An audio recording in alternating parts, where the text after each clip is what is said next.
Good evening, you. Outside your window, the world can keep racing. In here, you get to slow down. You step into snowy Jarlshof, where stone ruins crouch by a steel-colored sea, and peat smoke warmth threads the air like a promise. The wind brushes your cheeks with blunt honesty, and yes, here's the reality check. You probably won't survive this if you insist on staying in control of everything. So, before you get comfortable, take a moment to like the video and subscribe, but only if you genuinely enjoy what I do here. Drop your location and let me know how your day has really been. Your worries, your exhaustion, or even a tiny joy that made you smile. I'm here to truly listen and offer the most sincere, heartfelt advice I can. Now, turn off the lights. Take a deep, slow breath, let your tiredness melt away, and gently close your eyes. Let's drift together into tonight's dreamlike lands. And tomorrow morning, if you still remember, send me a message and tell me what you dreamed. Snow answers your first step with a soft squeak, as if the ground is politely acknowledging your arrival. The cold doesn't attack, it clarifies. Your lungs draw in air that tastes of salt, and beneath it, the darker scent of earth turned to heat. Peat smoke, faint but unmistakable, drifting from somewhere sheltered inland. It settles into your coat and instantly makes you understand why island people treat warmth like a skill, not a mood. Ahead, Jarlshof lies low against the coast. The ruins don't rise to impress you. They hunker down to endure. Stone lines outline rooms without pretending the rooms still exist, and snow smooths their edges into something almost tender. The sea keeps moving beside it all, lifting, breaking, retreating, repeating the same lullaby until your thoughts begin to match its rhythm. A modern minute usually feels thin and frantic. Here, time feels thicker, slower, like it has weight enough to stay. You follow a narrow track where grass shows through in dark threads. The wind keeps pace, slipping around your shoulders, testing the seams of your jacket, gently informing you that comfort is constructed. You angle your body without thinking too hard, because this landscape trains you quickly. Dramatic gestures waste heat, and heat is valuable. Even your mind starts to economize. The day's worries try to come along, but out here they seem slightly overdressed and a little embarrassed. At the first cluster of walls, you pause and let your eyes adjust to the subtleties. A corner stone fits into another with calm precision. A shallow dip in the ground collects snow into a clean, smooth drift. A passage between two lines of rock funnels a gust that whistles for a second and then fades, like a short reminder that the weather is always present, always paying attention. You place a gloved hand on the stone and feel its steady cold, a patience that has outlasted countless winters without needing applause. You drift between outlines that used to be homes. Doorways are only gaps now, but they still tell you where people once stepped in and out, carrying buckets, baskets, babies, and exhaustion. You don't force the past into a parade of facts. You let it stay human. You imagine damp while hung near a fire, the kind of fire that smells like soil and smoke and survival. You imagine hands that learn to mend early, because here a tear becomes a problem fast. You imagine the quiet relief of shutting a door against wind and hearing the world soften on the other side. The snow keeps falling. Fine grains, patient and unbothered. It edits everything into softness, the way dim lighting flatters a tired face. You realize you're standing inside a place that has been remade again and again. Stone over earth, turf over stone, snow over turf, silence over all of it. And because the world feels layered, your inner noise begins to layer too. It sinks downward, away from the surface. You're still yourself, still carrying whatever you carried into this night, but it no longer sits in the center of your chest like a clenched fist. You walk a slow loop along the edge of the site, careful where the ground dips and rises. Humility is practical in snow. You shorten your stride, loosen your knees, and move with the quiet attention of someone who would like to remain upright and uninjured, which is not an unreasonable life goal. The sea's breath continues beside you, and every exhale of your own becomes visible for a moment. Cloud, then nothing, like proof that you can let go repeatedly and survive the emptiness that follows. Farther off, a single amber light glows against the blue-gray dusk, steady and unshowy. It could be a house, a working building, a place where someone is adding another slice of peat to a fire and not making a big deal about it. That light reassures you more than 100 dramatic torches ever could. Says, people live near this past. They wake up, pull on thick socks, handle ordinary tasks, and keep old knowledge in ordinary bodies.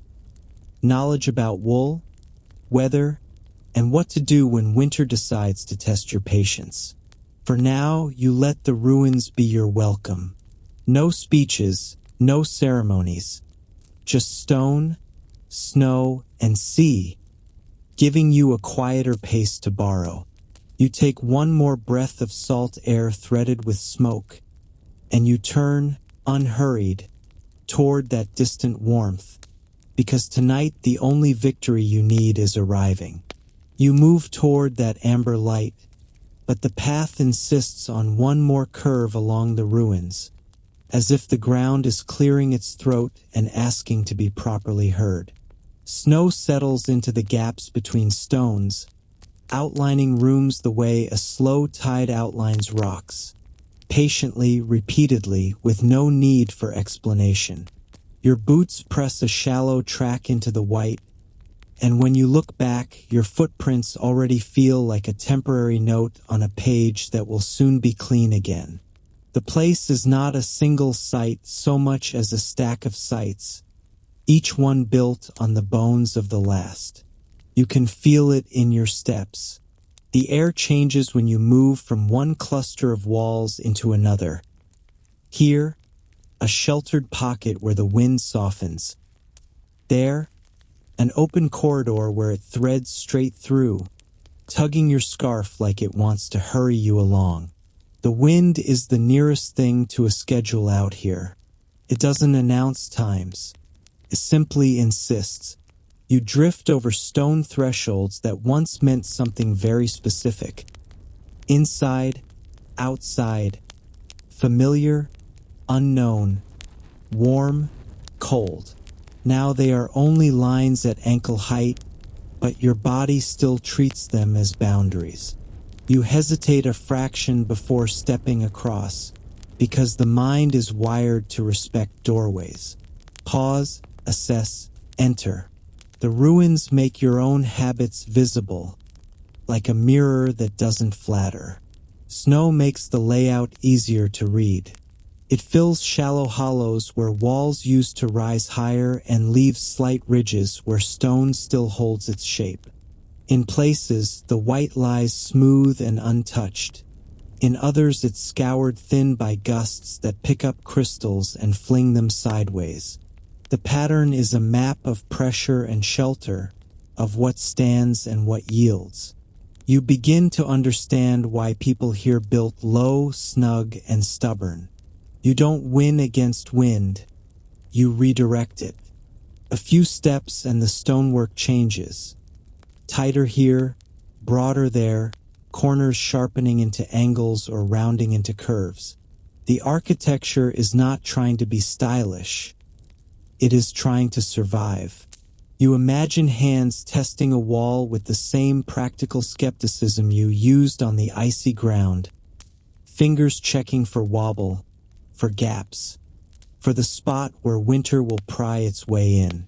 A home is an argument with the elements, and every winter demands a rebuttal. Some structures sit like circles pressed into the earth, their forms suggesting rooms that once held fire at the center, smoke rising and slipping out wherever it could. You picture people living close to heat and close to one another, because distance is a luxury when warmth is scarce. Daily life tightens into essentials: drying, salting, storing, mending, sweeping. Not heroic tasks, just the steady work of staying. In other areas, the shapes stretch longer, straighter, as if a different idea of living arrives with different tools and different assumptions about space. It's the same coast and the same weather, yet the human response shifts: new layouts, new priorities, new ways of dividing a day. You feel how cultures layer, not like clean pages, but like snow over turf over stone, each layer compressing the one beneath, each one altering what can grow above it. The sea keeps murmuring nearby, but you hear it differently now. It isn't merely scenery, it is constant pressure. It brings salt that eats at materials. It brings storms that rearrange a shoreline without asking permission. It brings fish and trade and arrivals. The coastline is not a boundary. It's a door that never fully closes. You glance toward the dark water and understand why the people who lived here had to be rooted and ready at the same time. You find a section where stone seems half buried, as if the ground is swallowing it in slow motion. Turf creeps up the sides, and snow crowns the top like a soft cap. The effect is oddly comforting. Things don't vanish. They settle, they become foundations. Even your own worries feel capable of doing that if you stop stirring them. You let one anxious thought sink down into the quiet and imagine it turning into something useful, like soil, not noise. A gust arrives with sudden confidence and lifts a spray of snow from the ridge of a wall. It swirls across your face, cold and feather-light, and you blink, amused at how the island corrects your drifting attention. You pull your hood tighter and accept the lesson. Reverence is fine, but you still need to keep your ears from freezing off. The past would not be impressed by your suffering. It would simply offer you better mittens. As you circle back, the amber light remains in the distance, steady as a held breath. Between you and it, the ruins lie in quiet procession. Each room, each passage, each vanished roof a reminder that time is not a single line but a braided rope. People come, adapt, rebuild, endure, and leave their shapes behind. You are only passing through, borrowing their silence for one winter night.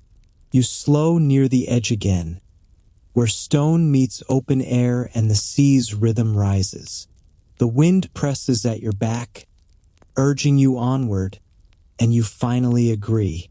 You turn from the stacked centuries with a soft, respectful fatigue, carrying their weight lightly, the way you carry a heavy blanket, not as a burden, but as comfort. The amber light grows larger as you leave the ruins behind, and with each step the wind seems to loosen its grip, as if it approves of you choosing shelter over heroism. Snow still falls, but now it falls onto a landscape shaped by work as much as weather. Low fences, modest mounds, and dark seams of earth showing through the white. The track under your boots isn't the shortest line to comfort. It is the line that avoids boggy dips and places where ice lies in sheets, waiting to make a point at your expense. Ahead, the peat smoke thickens. It isn't the loud kind of smoke that storms out of a chimney to announce itself. It's quieter, older, and somehow more personal, slipping into the air like a memory that refuses to be forgotten. You breathe it in and immediately understand why this island learned to treat the ground as both landscape and fuel. Trees do not offer themselves easily here, not with salt wind trimming every hopeful branch. Wood becomes precious, saved and traded for, used when it truly matters. So the everyday fire comes from what the island can provide in bulk, right underfoot. You are guided toward a peat bank where the snow has thinned into a scuffed, dark edge. The bank looks like a clean slice through the land. Layers of brown and black, compacted and fibrous, holding the record of many seasons pressed together. Snow clings to the top like icing, but beneath it the peat is damp, heavy, and honest. You expected ancient fuel to feel dramatic. Instead, it feels practical, the way a good blanket feels practical and just as necessary.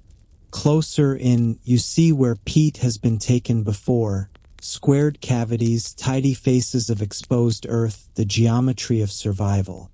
You imagine the tool that makes them. A long-handled spade designed to push down and lever up, not to look graceful for anyone watching.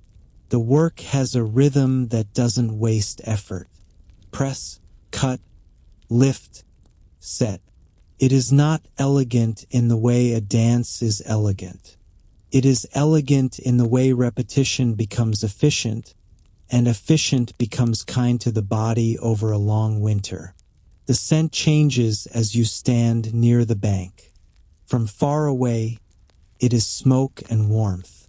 Here it is wet earth, slightly sweet, slightly metallic, like the floor of a forest after rain, except there is no forest, only the idea of one stored underground. Peat is old plant matter that never fully became soil, compressed in slow cold where air could not finish the job. It holds energy the way a book holds stories, quietly, densely, waiting for the right conditions to be opened. The people around you handle the bank with calm respect, as if they are touching both a resource and a responsibility. They choose spots where the peat is firm, where water won't pool and undo the work. They take only what makes sense, leaving the bank to recover in its own slow way. Nothing here feels performative. It's the same tone you felt in the ruins. No speeches, no theatrics, just the steady seriousness of doing what works. And then you notice the unromantic detail that keeps the entire system honest. Fresh peat is too wet to burn well. It must be cut, then given time, air, sun, wind to dry. In brighter months, when daylight stretches and the ground softens, blocks are set out in rows like quiet little loaves, turned and stacked and res-tacked so moisture can leave without being trapped. By the time winter returns, those blocks are lighter, darker, and ready to do what they do best. Burn slowly and steadily, the kind of heat that lets you unclench your shoulders and stop thinking about your fingers for a while. You picture stacks near homes, arranged so rain slides off, guarded from damp like treasure that refuses to glitter. There is comfort in seeing fuel stored, like seeing food on shelves. It is the comfort of being prepared, of refusing to be surprised by a season that has never pretended to be gentle. You think of your own modern warmth, buttons, switches, invisible systems that hum behind walls, and you realize how rarely you touch your comfort before you use it. Here, warmth is physical.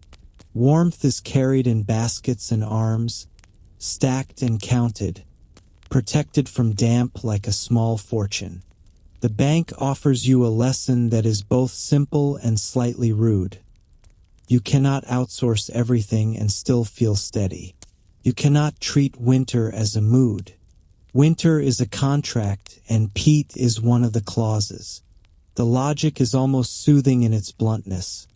Cut the peat, dry the peat, burn the peat, stay warm, and your mind, usually eager to overcomplicate, becomes obedient in the presence of such clear cause and effect. Your thoughts line up quietly, single file, as if they, too, have decided to stop slamming doors inside your head. When you turn away, the smoke in the air feels warmer again, less earth and more home. The amber light ahead is no longer a distant. It is a doorway's glow, a window's promise, a sign that the night will not demand performance from you. You walk on with peat's quiet truth tucked into your chest. Comfort is built, stored, and tended, and the simplest warmth is often the most earned. The closer you get to shelter, the more the wind changes its behavior. Out in the open, it bullied you like it had something to prove. Here, among low walls and huddled buildings, it becomes sly instead, slipping around corners, testing gaps, searching for the one careless seam in your clothing. You tighten your scarf and, without any drama, accept that the island has just enrolled you in its most practical course. Heat management, with a minor in humility. A doorway appears ahead, dark wood against pale snow, and the amber light you saw from afar now looks like something alive. Firelight flickering behind a small window, breathing gently in the glass. You step nearer and the peat smoke scent deepens. No longer a faint ribbon in the air, but a warm, earthy presence that clings to the edges of everything. It doesn't smell like a campfire trying to entertain you. It smells like a home that intends to function. Inside, the shift is immediate. Your ears stop straining against wind. Your shoulders drop as if they've been waiting for permission. The warmth is not tropical. No one is pretending winter doesn't exist. But it is steady, and that steadiness feels luxurious. The walls seem thicker than they look from outside, built to keep the world at bay. You notice how the space is organized around heat, around dryness, around ease of movement in bulky clothes. Nothing is placed for aesthetics alone. Even the quiet has a purpose. The air carries a layered scent. Peat smoke, wool, and something salty, like dried fish or seaweed kept near. There is food here, simple and honest, the kind that doesn't waste your energy deciding what it is. You catch the steam of something warm, broth, maybe, or a pot that has been kept going because hot liquid is an old, reliable comfort. If your body had a voting system, it would unanimously approve. You are guided toward the heart of the room where the fire does its patient work.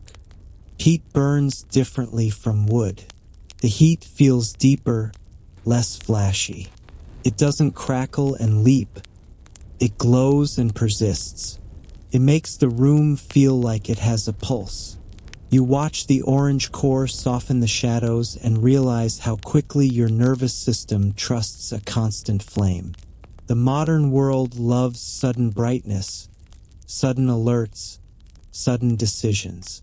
This fire offers the opposite. Slow light, slow warmth, slow permission to stop bracing. Food arrives in a way that matches everything else. No ceremony, no presentation for social media, just the quiet certainty that you need to be fed. Salted, preserved, and hearty things make sense here. You taste the sea in what you eat, even when it isn't directly from the water, because salt is part of the island's logic. Preserve, store, survive. There is likely something made from oats or barley, something that fills you without fuss. Perhaps a piece of fish that carries smoke in its fibers, or a thick slice of bread that tastes faintly sweet against the savory broth. Your stomach relaxes as if it, too, has been holding tension. You notice the small choreography of island hospitality. No one overwhelms you. No one demands you perform gratitude on cue. Instead, people do what hosts do best. They make sure you are warm, fed, and not standing awkwardly in a draft. They guide you away from cold corners, indicate where boots should be set so they dry without blocking the room, and leave you enough space to settle without feeling watched. It is care that doesn't crowd. As you eat, your attention drifts to the objects around you. There are hooks and pegs because hanging things is the easiest way to keep them dry.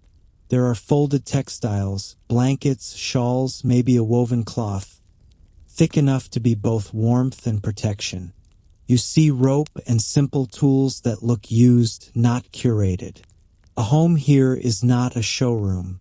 It is a working system, and for some reason that is oddly reassuring. It suggests that your own life, even with its mess and half-finished tasks, is allowed to be functional rather than perfect. Your fingers warm slowly. They prickle as blood returns, and you flex them under the table like a secret, because feeling your hands again can make a person emotional in embarrassing ways. The fire makes a soft sound, more a sigh than a crackle, and the peat's glow seems to flatten time. Minutes become less sharp. Thoughts become less urgent. You realize how often you live with your muscles slightly clenched, as if you are always expecting an interruption. Here, the interruption is the weather, and it has already arrived. There is nothing left to anticipate. The challenge is present, and so is the solution. You find yourself studying the way the room handles moisture. Damp is the silent enemy in places like this. Wet clothes steal heat. Wet fuel refuses to burn properly. Wet air creeps into bones. So everything is arranged to invite drying. Warmth near the fire, airflow where needed, storage off the ground, fabrics folded rather than crumpled. Even your own jacket is guided to a spot where it can relax and release its cold, like an animal settling down. The peat fire steadies your breathing, and the meal steadies your body, and together they begin to steady your mind. You remember the ruins under snow, the layered centuries you walked through, and you understand something simple. Those stones lasted because people kept coming back to warmth. Not just heat, but a center, somewhere to return to after wind and work and uncertainty. Tonight, you are allowed to borrow that center. When you finish, you don't feel heavy. You feel anchored, the kind of satisfaction that isn't loud enough to interrupt sleep. Outside, the snow keeps falling, but in here the fire keeps glowing, and you let the island's hospitality do what it was designed to do.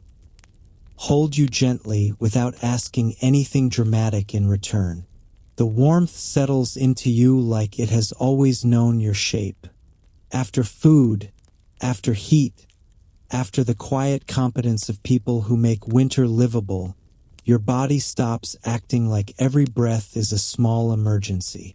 You notice the room again more carefully now, not as a stranger scanning for safety, but as someone allowed to be curious.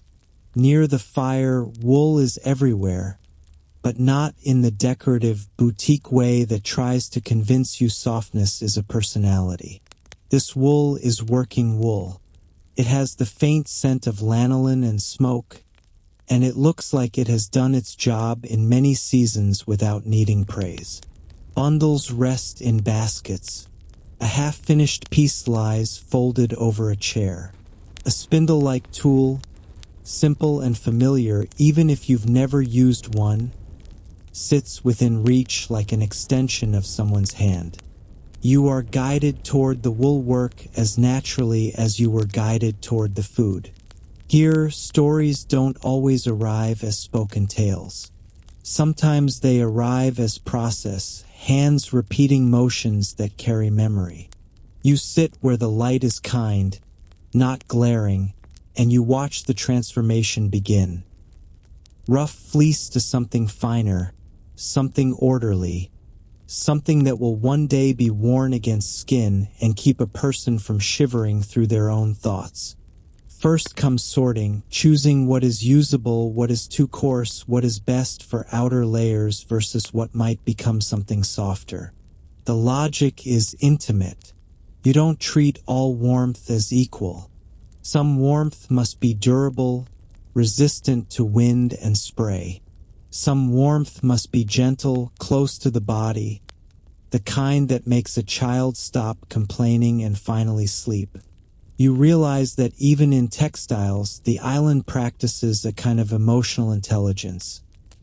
Different needs, different solutions, all of them valid. Then comes cleaning. Not a frantic scrubbing, but a careful rinsing that respects wool's nature. Too much force and you ruin it. Too little and you keep the grit that will wear through comfort later. There's a quiet lesson here, one the modern world tends to ignore. If you rush the wrong step, you pay for it later in ways you cannot easily undo. Wool demands patience, and patience is one of the few resources that grows when you actually use it. As you watch, you feel the pace of the room slow even further. The fire keeps its steady glow, and outside the wind makes distant, muffled threats against the walls. But the wool work does not flinch. Carding begins, combing the fibers into alignment. The tools make soft, scratchy sounds, like a whispery brush through dry grass. The fleece becomes a cloud that can be shaped. Chaos becomes direction. And in the most inconvenient way possible, you realize your mind wants the same treatment. You are offered a small task, not as a test, but as inclusion. Your fingers, newly warm, take the fibers hesitantly at first, and then more confidently as you understand the pressure needed. You feel the subtle resistance of wool, the way it catches and releases. You learn to tease it apart without tearing it. The motion is repetitive, almost hypnotic, and the more you do it, the less your thoughts insist on being urgent. There is no room for spiraling when your hands are busy doing something precise. Spinning follows. The twist is the magic.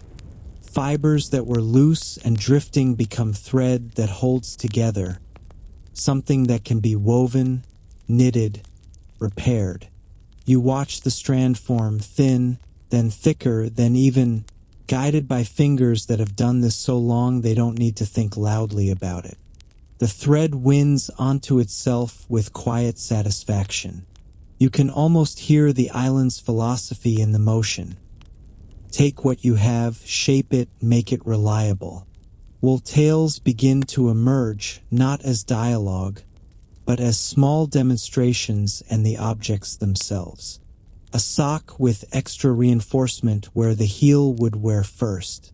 A mitten with tighter stitching at the fingertips. A thick sweater pattern that suggests someone once got tired of wind sneaking through and decided to solve it permanently. Every item is a story of weather encountered and answered. You don't need a narrator to announce the moral. The stitches have already done that.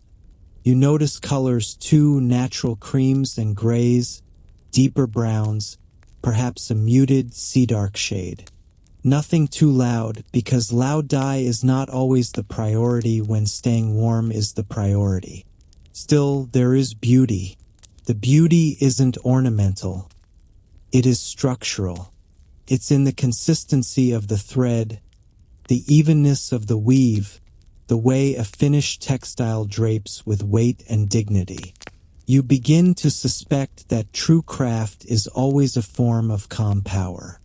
At some point, your eyes catch on a small frayed edge of cloth. a spot where wear has begun its slow work. Instead of discarding it, hands move to repair it.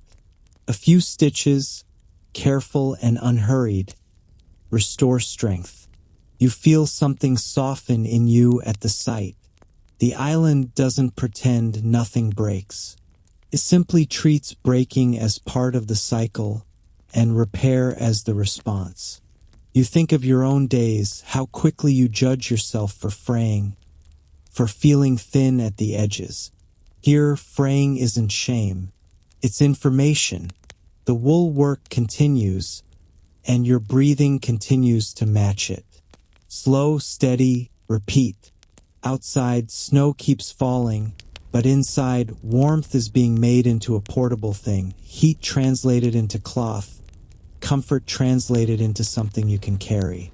You imagine walking back into the night wrapped in this kind of steadiness, like a quiet armor that doesn't need to look intimidating to do its job. When you finally set the fibers down, your hands feel slightly different, tired in a good way, as if they've remembered they were meant to do more than tap screens. The room remains soft with firelight and wool scent, and you realize you've been given something deeper than a craft lesson. You've been shown how stories can be made without words. Spun, twisted, stitched, and worn, until they become part of you. The wool work leaves your hands pleasantly tired, and the peat fire keeps rewarding you for not trying to be a hero. Still, the island never lets you forget what waits outside. A gust leans against the walls. The door answers with a solid thunk, and a brief ribbon of cold snakes along the floor before the room's warmth absorbs it. Winter here does not shout. It audits. What you learn next is less about romance and more about technique. The art of staying dry. Cold is manageable. Damp is the real thief, stealing heat without making a scene. So the locals treat moisture like a quiet adversary, handled through layers, routines, and a steady respect for airflow. You start noticing the choreography everywhere. Your coat is hung where it can breathe, not collapsed into a heap that traps its own wetness. Gloves are opened and turned, then returned to shape so sweat can leave. Boots are set with their openings angled toward warmth, but not so close they stiffen. Even a wool cap is placed where air can move through it because wool forgives a lot, but it refuses to be rushed. The clothing itself is a system. Close to the body, base layers move moisture away from skin. Over that, thicker wool holds heat by trapping air, and it keeps working even when it's slightly damp. On the outside, windproof and water-shedding layers take the weather's first punch. Tight weaves, protected seams, cuffs that close properly. You notice how much care goes into those outer layers. Some fabrics are treated so water beads and rolls away instead of soaking in. Leather is fed and protected so it resists wet grass and salty air. Seams are inspected like weak links in a chain. A small gap can become a cold river later. Even wool itself gets help, lanolin and careful handling that keep it resilient so it insulates without turning heavy. Nothing here is unnecessary. Every detail is a small refusal to let damp win. You add a layer and feel the difference immediately. Feeling warm is a moment. Being warm is architecture. Will give steady insulation. An outer layer blocks wind from stripping it away. A scarf seals the gap at your neck, and your shoulders finally stop creeping upward as if they're trying to hide. Then the island turns your attention to your feet because winter starts at the ground. Boots here are built for wet grass, slick stone, and snow that pretends to be harmless. The soles are substantial, meant to grip rather than slide. The uppers rise high enough to keep snow from pouring in the top like a practical joke. Wool socks add cushion without turning you clumsy, and you notice a simple truth. Warm feet protect mood. Before you go back outside, you watch a few rituals that keep comfort intact. Snow is brushed from hems so it doesn't melt into damp fabric where it matters most. Cuffs are checked so they sit flat. A hood is adjusted so it blocks wind without stealing your vision. You think you already know how to dress for cold, and the island gently corrects you. There is cold you endure, and there is cold you cooperate with. When you step into the night again, the lesson becomes physical. Wind tests your clothing like it's looking for a loophole. Snow lands on your sleeves, then slides off where the outer layer is doing its job. A few flakes melt into dark dots, but the damp doesn't sink deep. Beneath, the wool stays patient and warm, holding heat like it was designed for this exact argument. You walk only a short distance from shelter because you are learning, not proving anything. The sea line is darker. The ruins sit low in the distance, and the falling snow softens every edge. Your core stays stable, and stability changes your mind. You can look outward instead of constantly negotiating with discomfort. A sharper gust finds one weakness anyway, because winter is skilled and persistent. A thread of cold slips under your collar, and you instinctively hunch, making the gap worse. The correction is quick. You lift your chin a touch, smooth the collar, tighten the scarf, and the draft disappears. It is a small adjustment with an outsized effect, and it feels strangely satisfying. You are not conquering nature, you are refining your interface with it. Back inside, the routines resume. Boots are set down and open so warmth can reach the damp places. Outer layers are loosened gradually so moisture doesn't condense where you don't want it. Wool is aired, not smothered. The peat fire continues its slow work, and the room stays warm without turning stale. You notice other storm habits tucked into daily life. Light sources are stored in predictable places where a hand can find them in low visibility. Tools sit where they belong, not somewhere. Fuel is stacked with the quiet assumption that tomorrow might be unpleasant. And that is not a tragedy, just weather. Doors are closed firmly and fully, because a door left ajar is an invitation for cold to rearrange your evening. As you settle again near the fire, the island's logic seeps into you, gentle but firm. Prepare in advance. Keep things dry. Layer your defenses. Fix small problems early while they are still polite. Outside, the snow keeps falling, but you are dressed for it now, inside and out. And the next time the wind comes hunting for weak points, it will have to work harder. With your layers sorted and your confidence returning in the quiet, non-arrogant way that doesn't tempt winter to retaliate, you drift back outside, only as far as the island seems willing to let you go. The door closes behind you with a firm, comforting finality, and you step into a world that has been simplified by snow. Edges soften, distances feel larger, sound gets swallowed, leaving the sea as the main instrument and the wind as the occasional percussion you didn't request. The path to the cliffs is not dramatic. It is merely inevitable. You follow it the way water follows a groove, because the land has decided this is where feet should go. Snow lies thin in places where grass resists, thicker where the ground dips, and you watch your footing with the attentive calm of someone who has finally accepted that slipping on ice is not a personality trait. As the land rises, the air sharpens.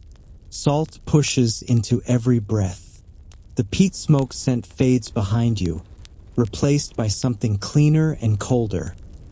Sea spray and winter air, edged with the faint, wild tang of kelp. You reach the cliff line and stop, not because you're afraid, but because your body knows this view deserves stillness. Below, the ocean is a shifting field of dark metal. Waves roll in with steady insistence, folding, breaking, and pulling back as if the sea is practicing its own breathing exercise. Foam collects in white seams that echo the snow above, a reminder that this coastline is always being redrawn. The sound is not loud in a harsh way. It is loud in a constant way, like a deep engine running somewhere beneath the world. Seabirds move through the gray. Their calls cut the air briefly, then vanish into the wind. You watch them and begin to understand why locals pay attention to birds the way others pay attention to apps. The birds are weather readers. They ride the gusts, adjust their angle, tuck their wings when needed. If they hover low and tight, the wind is sharp. If they lift higher and glide, the air has softened. The island offers you information in living form if you are patient enough to look. You stand near the edge, far enough back to keep your life insurance premiums calm, and you let your eyes trace the line where cliff meets sea. Rock faces where streaks of dark moisture, and snow clings to ledges like careful decoration. In places, the cliff has crumbled into jagged steps. In others, it holds firm, dense, and unyielding. The whole scene feels like a lesson in endurance that doesn't bother to use words. You remember the stacked centuries of Jarlshof stones and feel the same layering here. The cliff is older than any home you walked through earlier, older than the idea of rooms and roofs. It has watched storms arrive and leave, watched people come and go, watched the sea take what it wants and then pretend it never did. Standing here makes your personal timeline feel smaller, not in a depressing way, but in a relieving way. Your worries shrink to their real size. They become manageable objects again, not vast shadows. The snow continues to fall, and each flake seems to pause for a fraction in the wind before it chooses a direction. You watch the way it moves, straight down, then suddenly sideways, then down again, like a nervous thought being redirected. Your mind, which usually bounces between tasks, starts to settle into observation.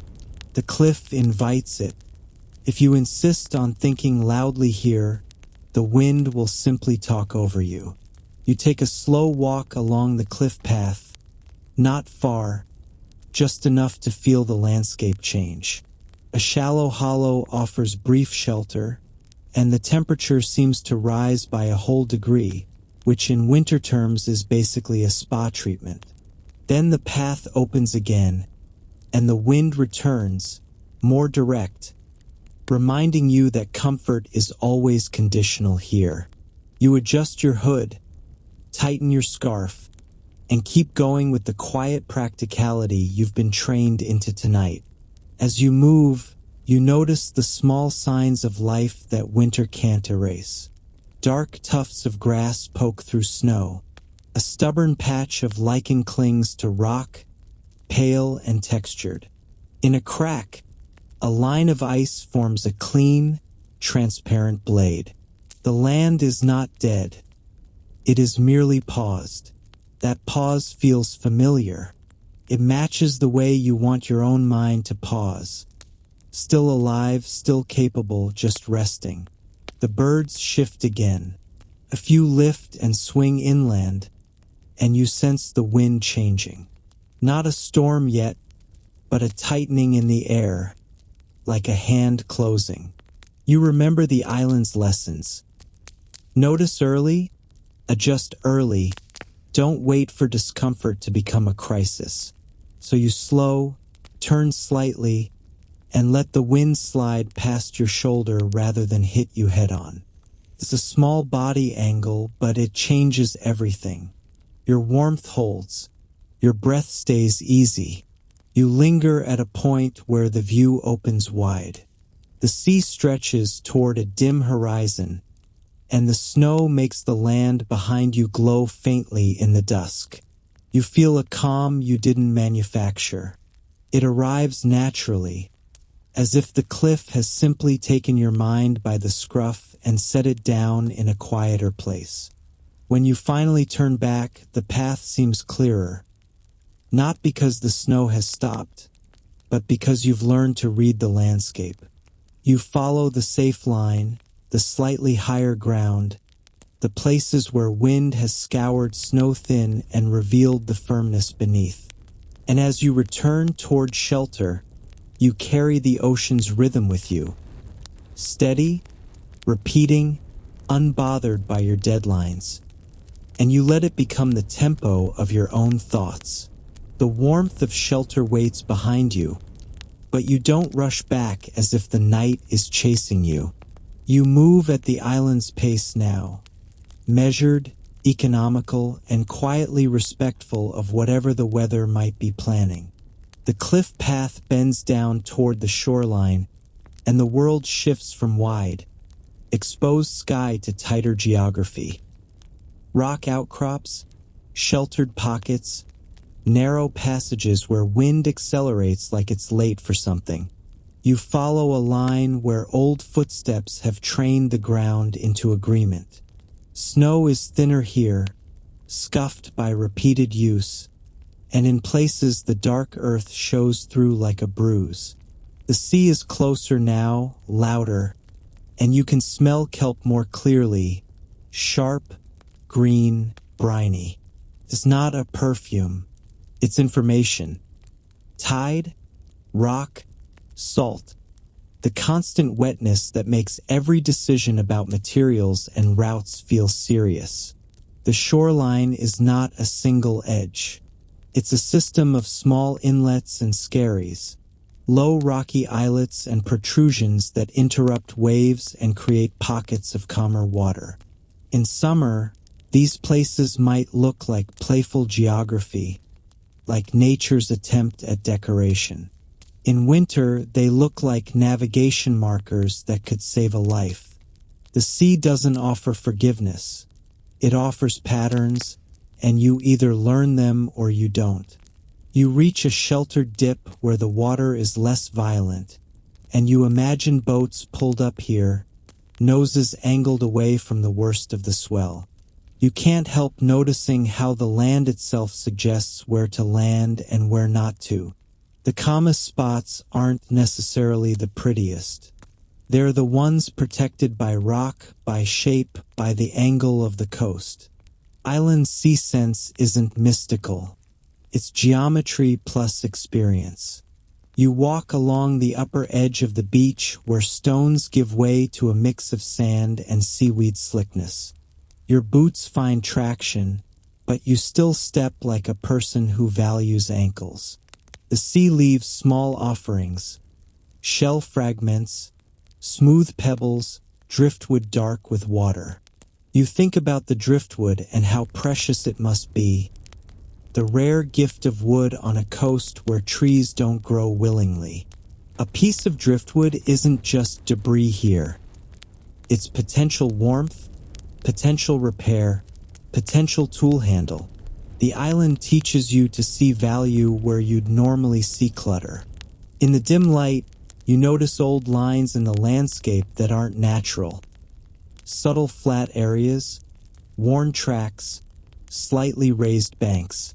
The shore has been used for arriving and leaving for centuries, and it remembers. Here is where boats could be dragged higher, away from the reach of high tide.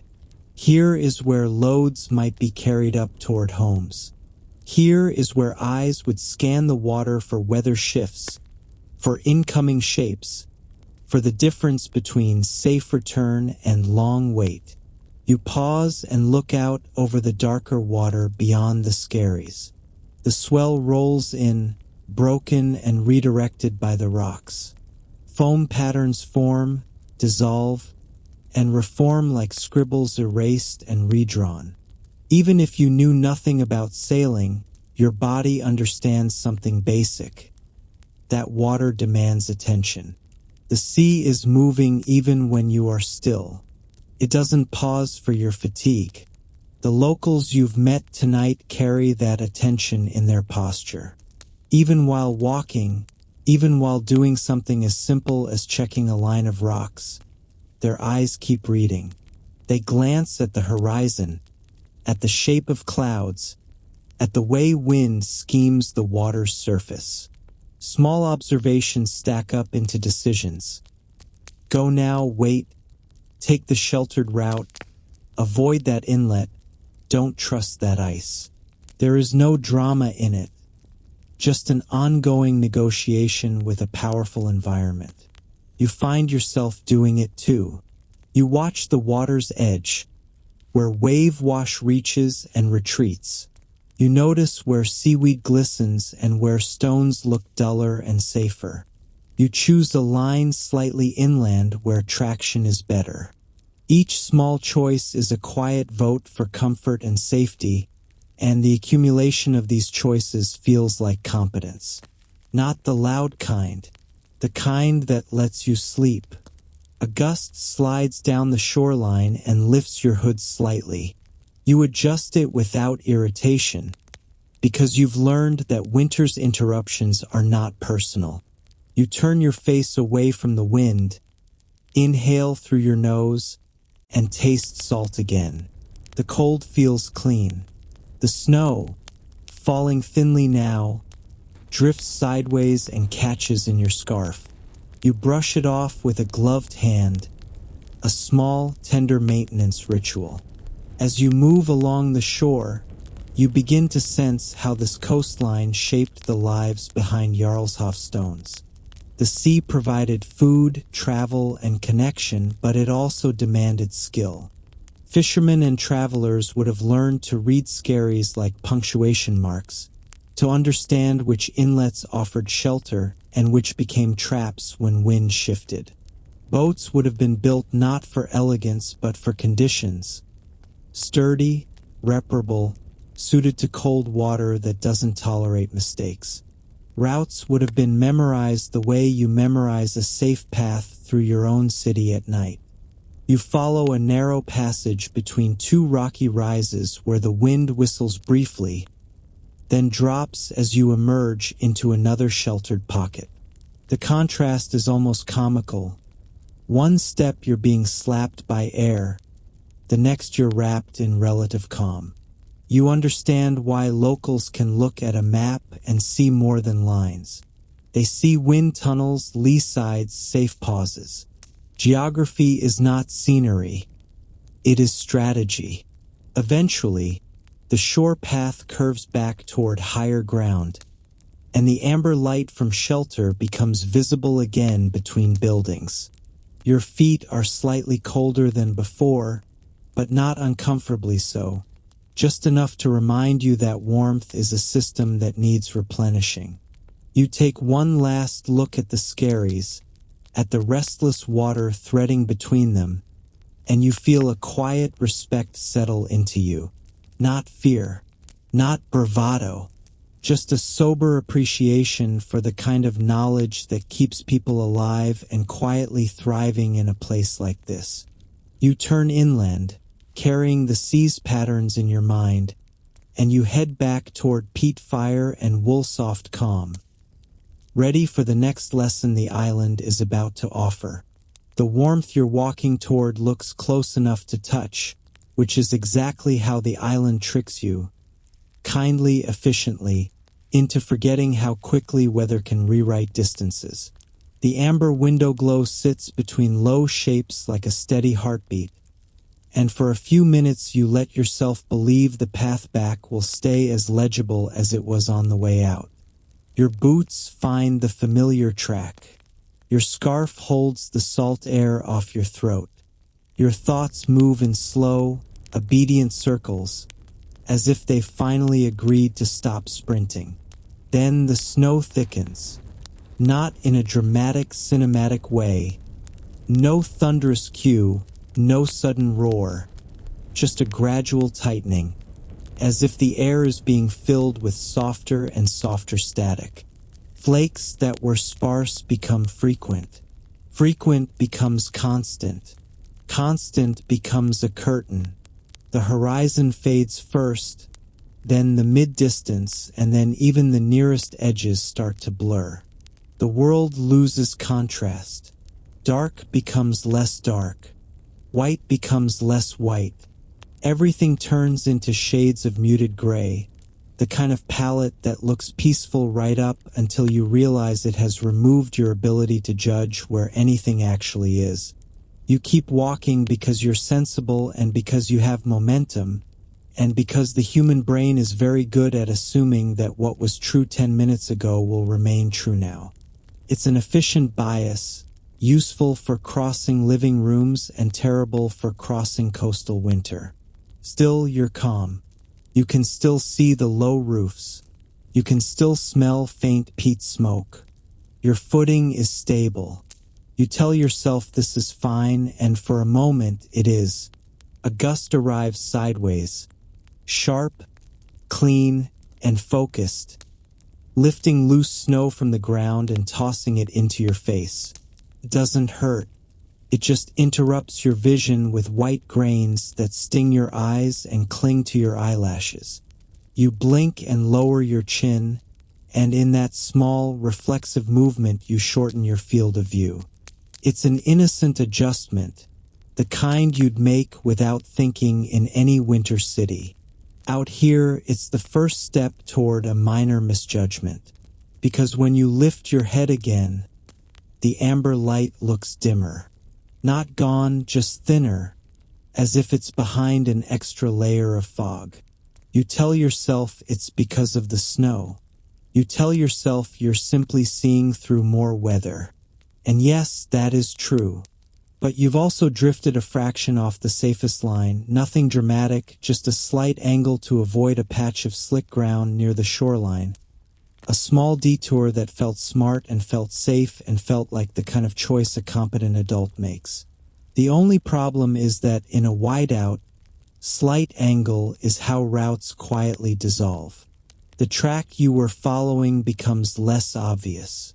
Snow has softened the shallow depressions your feet relied on earlier. The wind smooths over your footprints almost as soon as you make them, erasing your little trail like it's tidying up after you. Your boots still bite into the ground, but the pattern of the path is no longer a pattern. It's just ground. You slow down, which is the first truly wise thing you do. Speed is how people donate themselves to winter's collection of cautionary tales. You take shorter steps. You feel for firmness with each footfall. You keep your breathing even. Your body is warm enough that panic doesn't get invited in yet. The wool layers you learn to respect are doing their job, holding heat without demanding attention. You thank them silently, as if wool can hear you, and honestly, in a place like this, it might. You look for anchors, the low fence line you passed earlier, the darker mound of peat bank, the shape of a rock outcrop. But snow has turned the landscape into a simplified drawing, and the details you'd normally use to orient yourself are either hidden or transformed. Even the sea, which was your loud companion on the shore, now feels farther away, its sound muffled by thickening air. You can still sense it, a heavy hush and distant movement, but it no longer tells you clearly whether you're angled safely inland or drifting too close to slick stone near the edge. The island doesn't punish you. It simply removes your references. The amber light flutters. There, then dim, then there again. Like the world is blinking. You stop and stand still, letting the snow settle against your coat. You listen. Wind, yes. The faint, steady push of it against your hood. Somewhere, a dull roar that might be surf, or might be your imagination trying to comfort itself with familiar sounds.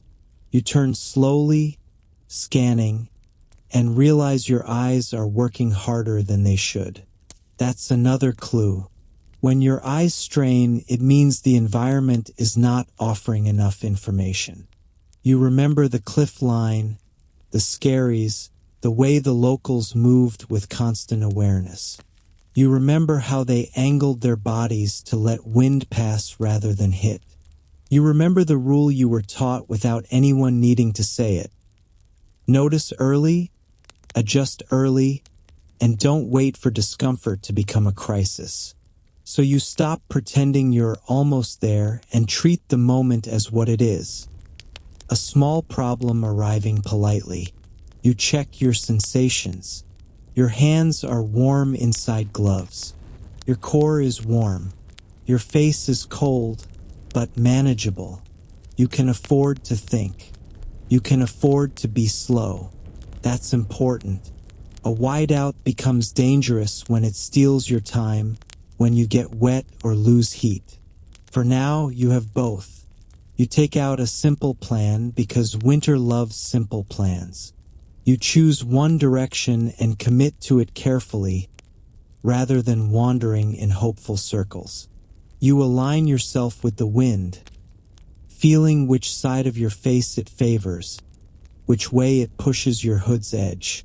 You decide to move on a line that takes you away from where the surf would be loudest, away from the slick uncertainty of shore stones. You angle inland, aiming for shelter rather than scenery. As you walk, you keep your head up enough to scan, but not so high that snow blinds you. You use your feet like sensors. You avoid dips where snow looks too smooth, because smooth often means drift, and drift often means hidden uneven ground. You keep your steps measured, and you count them loosely in your mind, not to be obsessive but to maintain rhythm, to prevent your thoughts from breaking into a run. A darker shape begins to form ahead, low, solid, indistinct. Your heart lifts, then you keep it calm, because optimism is nice but verification is nicer. The shape becomes a line of stone, half-buried, snow-capped. Not the house, not the doorway, the ruins. Jarlshof has reappeared, not as a destination, but as an accidental landmark. Proof that your small detour has looped you toward centuries rather than warmth. You stand beside the stone and let your gloved hand touch it again. Cold, steady, real. It doesn't judge you. It simply confirms where you are. The snow keeps falling, thick and quiet, and you realize the problem has fully arrived now. You are close to shelter in distance, but not in certainty. You have stepped back into the layered maze of low walls and blurred corridors, where everything looks like everything else under white. You inhale slowly, tasting salt and faint smoke, and you make yourself a promise in the calmest possible way. You will not rush, you will not guess wildly, and you will get back to that peat fire the way the island prefers. Patiently, intelligently, one careful step at a time. You stand with your glove on cold stone and let its steadiness travel up your arm. Stone is not gentle, but it is honest, and tonight honesty is what you need. Snow keeps falling in a quiet insistence, and the wind slides over the low walls as if it is trying to blur every difference between passage and room, between safe line and wrong turn. You refuse to be blurred with it. You start by stopping, just long enough to notice what the night is telling you. Your breath becomes a small cloud and drifts to one side. The wind presses harder against one cheek and tugs at the edge of your hood. That direction matters. Wind is information you can feel even when your eyes are being politely lied to. You angle your body so gusts slide along your shoulder instead of catching you full in the face. and you keep your chin slightly down so snow can't climb straight into your lashes. The ruins look like a soft maze under whiteout, but patterns still exist if you stop begging the world to be obvious. Straight runs of wall are boundaries. Tight corners are invitations to circle. Sunken patches collect drifts and hide uneven ground. You choose simplicity. You pick the longest, straightest line of stone you can see and walk beside it, close enough that it stays in your peripheral vision. When contrast fades, you let your gloved hand skim its edge. Touch, release, touch again. Just enough contact to keep your mind from inventing phantom corridors. You move slowly, letting each foot test the ground before you commit weight. Where the snow looks smooth and untouched, you assume drift, and you skirt it.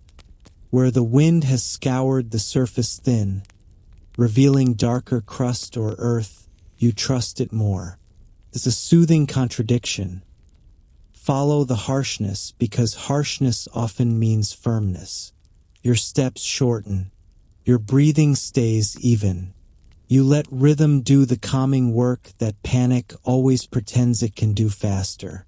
You pause to listen, because hearing becomes a map when sight becomes decorative.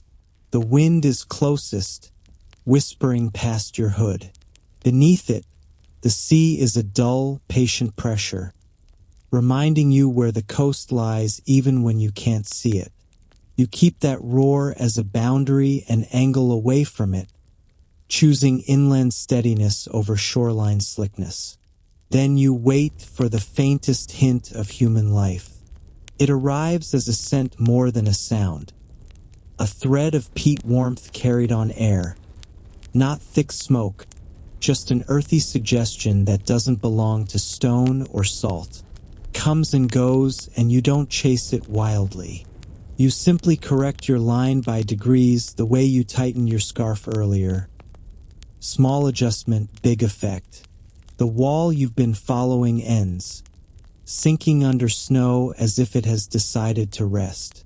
Endings don't have to be emergencies. You stand still, turn slowly, and scan for the next sensible anchor. A darker band appears ahead where snow is thinner and slightly packed. A narrow strip of ground that looks worked rather than untouched. A track. Maybe not the exact one you started on, but a path that has held repeated footsteps. You approach cautiously, press your boot into it, and feel for firmness instead of trusting appearance. It holds.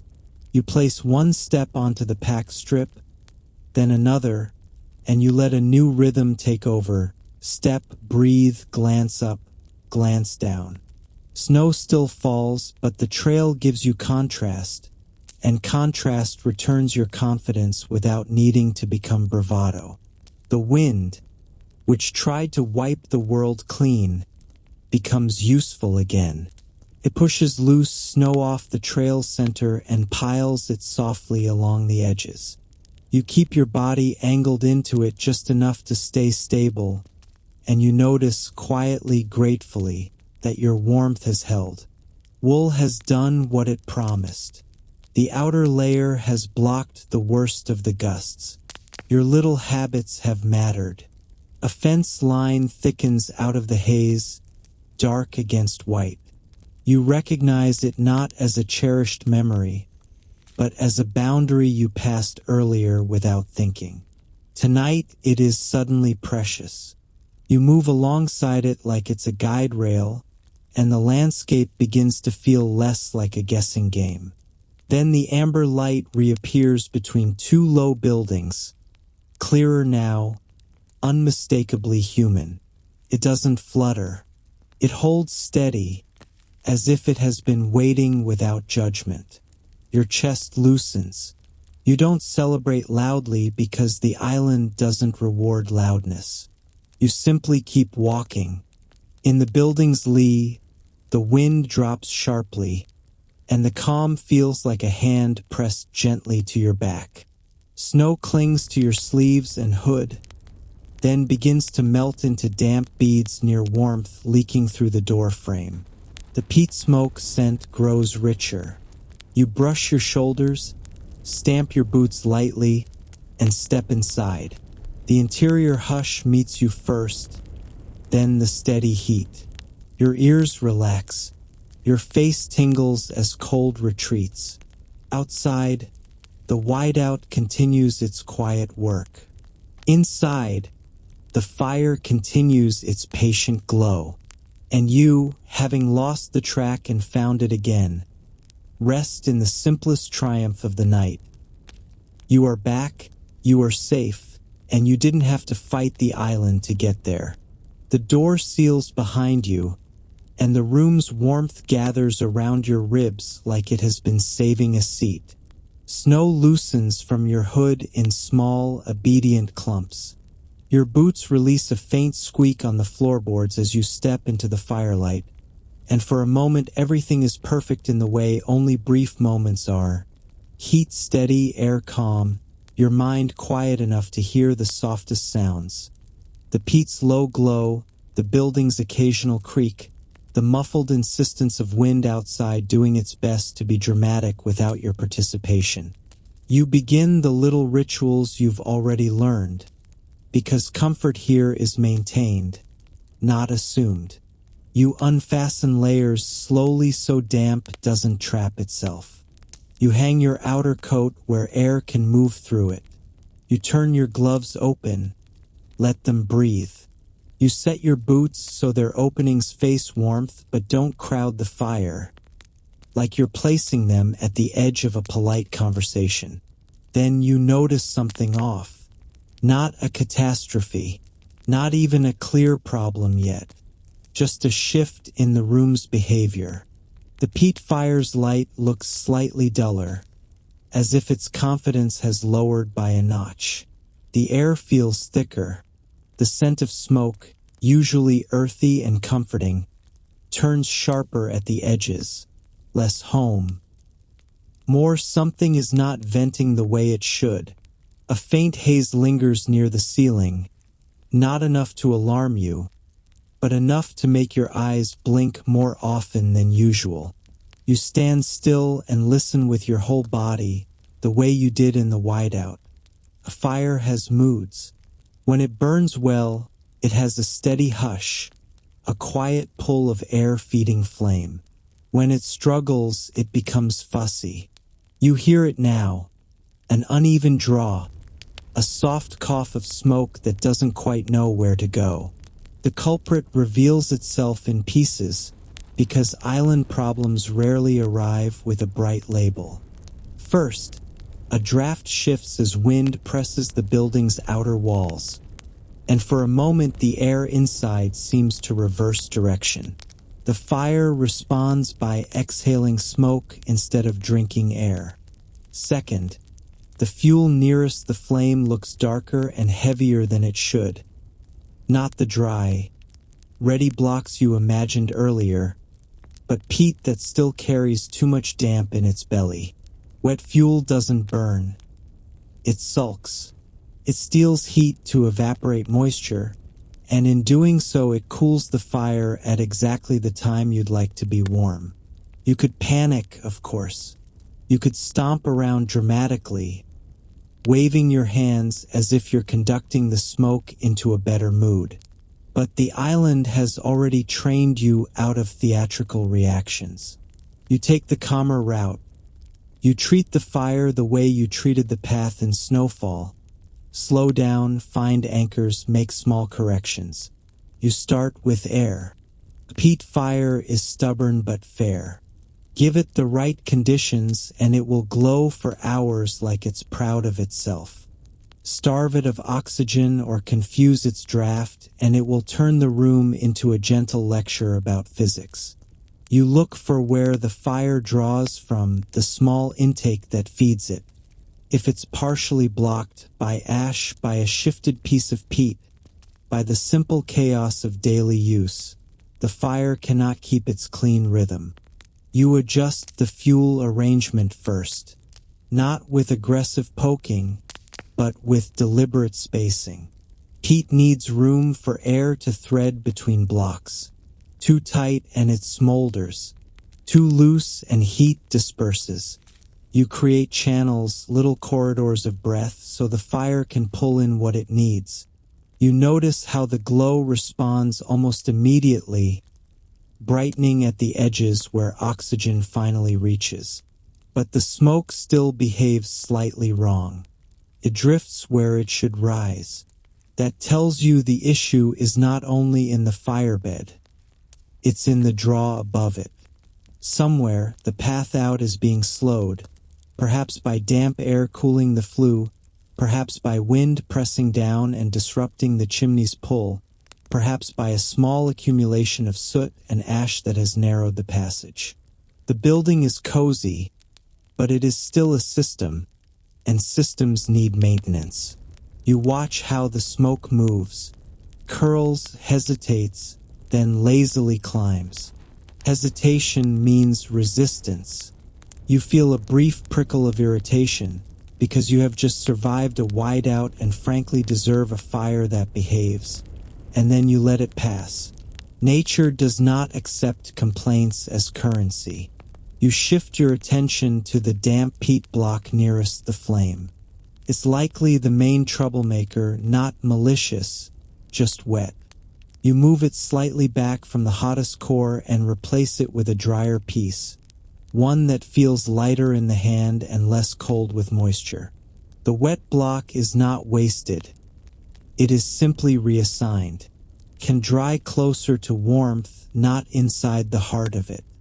You place it where heat can coax moisture out slowly without choking the fire, near enough to benefit, far enough not to sabotage.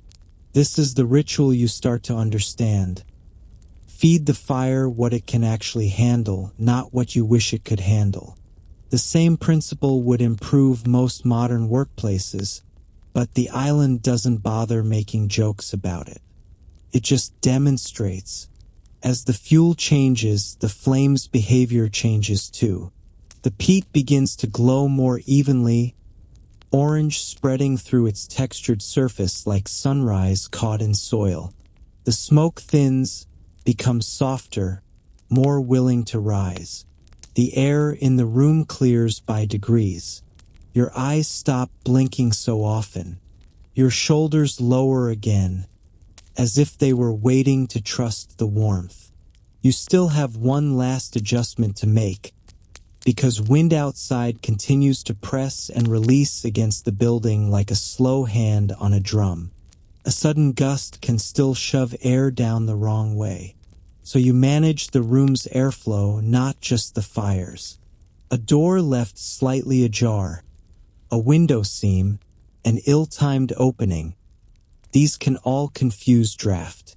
You ensure the space stays sealed and stable, letting the chimney do its job without competition. Once the fire is back to its steady pull, the room returns to that particular kind of quiet that feels like permission. Peat smoke becomes comforting again, earthy, rounded, almost sweet in the background. Warmth spreads in a slow gradient from the fire outward, and you feel it reach your hands, your knees, the part of your chest that always seems to hold tension like it's a hobby. You sit again, and you notice how different this warmth feels now that you helped earn it. Not because you conquered anything, but because you participated in the system that keeps comfort alive. You kept the fire honest. Dry fuel, clear breath, steady draft, small corrections made early. You think of the ruins under snow and the coastline under wind and realize the island keeps teaching you the same thing in different forms. Attention is care, and care is what turns harsh seasons into livable nights.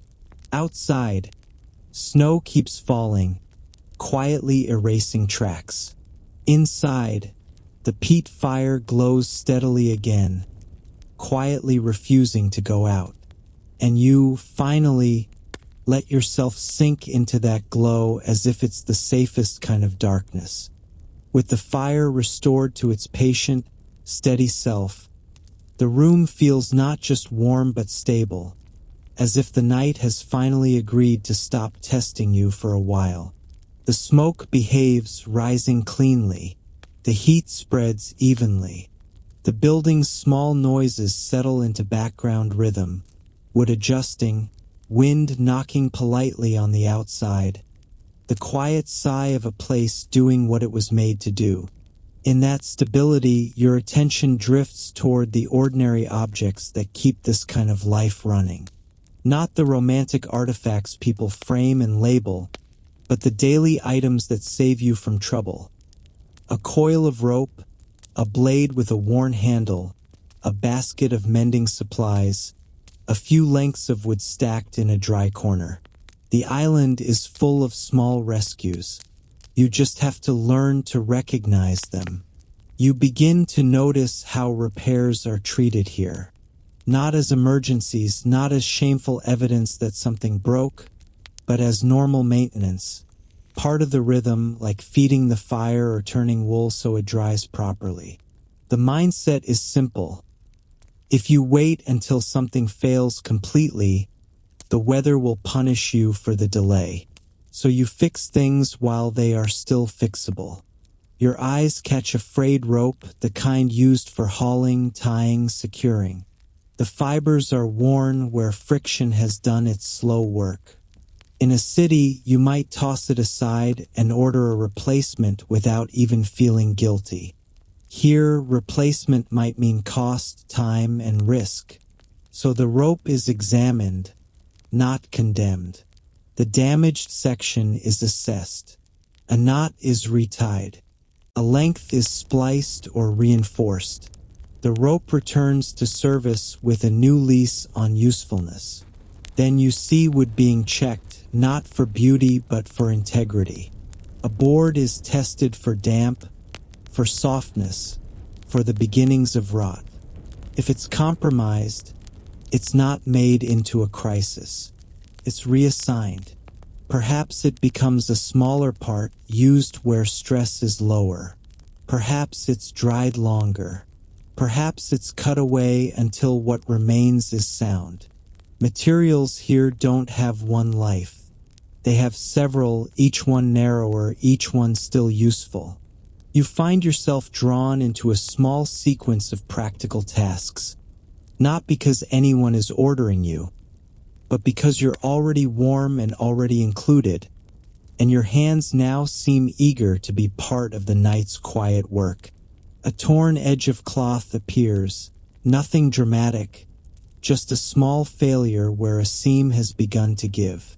It's the kind of tear that would become a bigger tear after one more hard day. So it's handled now. Needle and thread are not precious. They are essential. The stitch work is not fussy. It is strong. Stitches are placed where they will hold under stress. The fabric is reinforced at the point that will take the most strain, the way you reinforce the fire by giving it better breath. The logic repeats. Fix the weak point, not the symptom. As you watch, you realize that mending is not just a craft. It is a way of thinking. It's a refusal to treat wear as failure. It's an acceptance that life rubs against things means things fray, and that fraying simply calls for attention. You can't help feeling the connection to yourself. Your own days have been rubbing against you. Deadlines, expectations, constant background noise, and you've frayed in places you don't talk about. Here, mending suggests a gentler interpretation. You are not broken. You are used. You are lived in. You deserve repair, not judgment. The room's tasks expand outward.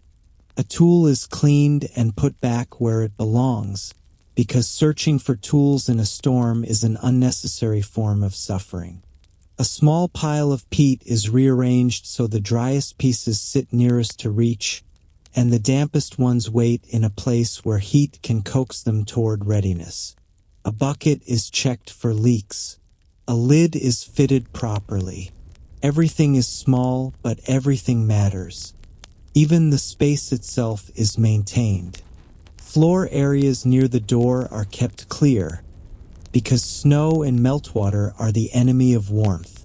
Wet patches are wiped up before they spread. Boots are positioned so they don't drip into a puddle that will freeze later. You see how the house defends its own comfort. It refuses moisture entry, it manages airflow, it keeps materials dry and accessible. These are not fussy rules. They are survival habits that have become culture. You notice how this approach changes the emotional climate. When maintenance is normal, panic is rare. Problems stay small because they are noticed early. A frayed rope is repaired before it snaps on a windy shore. Damp peat is dried before it smothers a fire. A seam is reinforced before a coat becomes useless in a whiteout. The island doesn't eliminate hardship, but it removes the additional hardship that comes from neglect. A quiet satisfaction settles over you as you participate. There's something deeply calming about doing one useful thing at a time.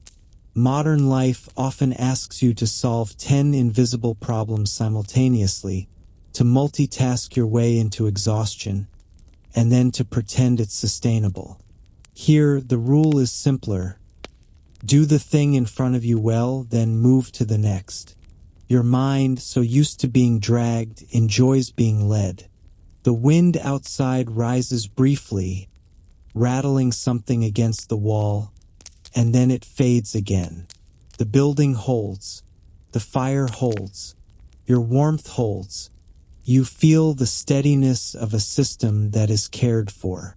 When you finally sit back down, hands warm and lightly tired, you look around at the ropes, the mended cloth, the tidied tools, the neatly arranged fuel.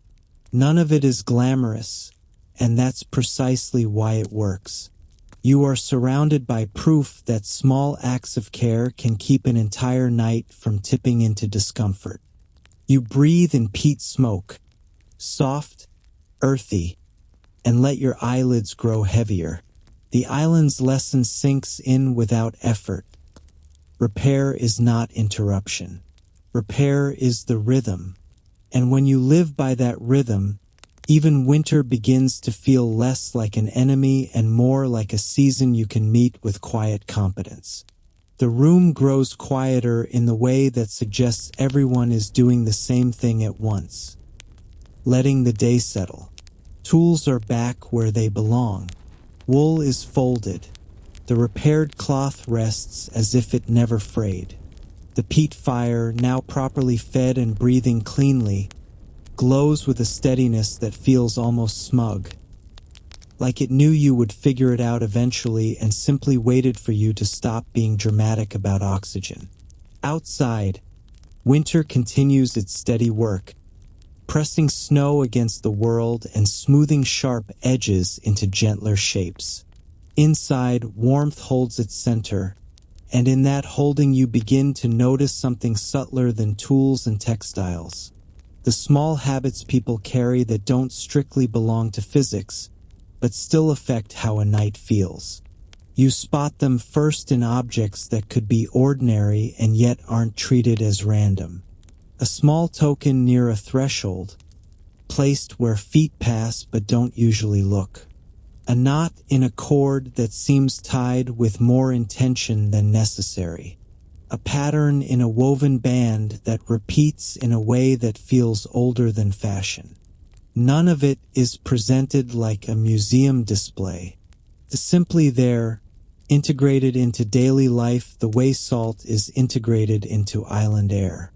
These are the old beliefs, but not in the cinematic sense of secret cults and dramatic chanting. They are quieter than that. They are the gentle superstitions and half-serious practices that make harsh environments feel a little less arbitrary.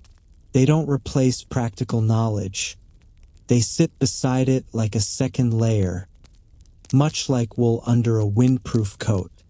You recognize the kind of logic immediately, even if you've never lived by it. when weather can change fast, and when the sea can take without warning, people reach for small rituals that offer a sense of alignment. Not control, this island does not encourage the fantasy of control, but readiness. A ritual says, you are paying attention. You are acknowledging forces bigger than you. You are entering the day with respect rather than arrogance. And if you happen to feel comforted, well, that is a useful side effect. Your eyes settle on the fire again. Peat is earth turned into heat, and it invites a certain kind of reverence without asking for it. You think of how carefully the fuel is chosen, dried, stacked, and placed. That care already looks like ritual. Specific order, repeated steps, attention to timing. It is practical, yes, but it also feels like a small ceremony, because repetition in the presence of risk always begins to resemble prayer. Nearby, wool carries its own quieter symbolism. Wool is warmth made portable. Wool is protection you can wear. Wool is patience turned into thread. It's easy to imagine why people would treat wool with a kind of respect beyond its material value. You don't throw wool around like you're angry at it. You fold it, air it, mend it. Even when it's used hard, it's cared for. That care becomes habit. Habit becomes identity. Identity becomes story. You begin to notice the tiny don'ts that hover around the room like invisible fences. Don't leave a tool lying with its edge exposed where someone could step wrong in low light. Don't place wet things too close to the fire where steam will dampen the air and confuse the draft. Don't whistle too sharply into the night, perhaps. Not because the wind is offended, but because sound travels, and in old times sound meant attention, and attention was not always friendly. Whether the reasoning is practical or inherited, the result is the same. Behavior is shaped to reduce risk. You recall the whiteout on the path back from the shore, the world losing contrast, your track dissolving, the ruins returning as an accidental anchor. That experience, too, has the shape of a superstition at its core. Don't trust appearances. Don't hurry. Don't wander. Keep a boundary. Follow something solid. You don't need a mythic explanation to understand why those rules survive. They survive because they work. But you also understand why they might be wrapped in story. A rule spoken as a warning stays in the mind longer than a rule spoken as a suggestion. The building creaks softly again as wind presses it, and you feel how quickly your brain wants to assign meaning.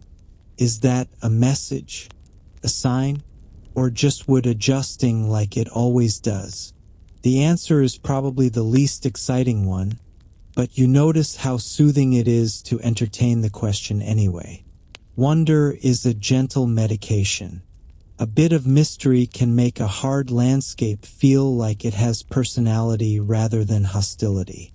You let your gaze move around the room, catching small patterns, knots, loops, repeated shapes, tucked away tokens.